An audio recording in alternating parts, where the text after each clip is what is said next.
Friends, వాతావరణం ఎంత బాగుందో ఫ్రెండ్స్, చల్లగా ఉంది. అయిపోయింది ఈరోజు, ఎండాకాలం అయిపోయింది, వర్షాకాలం వచ్చింది.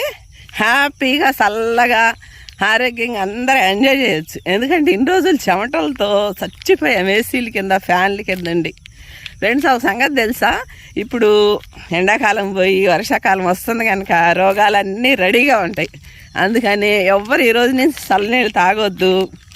మళ్ళీ కొద్దిగా కేర్ తీసుకోండి, 1-2 రోజులు ఉపవాసాలు చేయండి ఫ్రెండ్స్. ఈ ఎండాకాలం అంతా పోయిద్ది ఎఫెక్ట్, ఇది నిజం. అట్లా కాకుండా ఉన్నారనుకో జ్వరాలు వచ్చేసేస్తాయి, మళ్ళీ ఆరోగ్యం చాలా దెబ్బతింటుంది. ఒక మార్నింగ్ నుంచి మధ్యాహ్నం వరకు ఉపవాసం ఉండారనుకుంటే 2-3 రోజులు అస్సలు మనకు సరిదవ్వదు, జ్వరం రాదు, చాలా ఆరోగ్యంగా ఉంటాము. ఇది నిజం ఫ్రెండ్స్. ఈరోజు అయిపోయింది ఎండాకాలం, ఇక వర్షాకాలం వస్తుంది, చాలా రోగాలు ఉంటాయి. నా ఫాలోవర్స్ మేలు కోరి ఈ టిప్పు చెప్తున్నాం. బాయ్.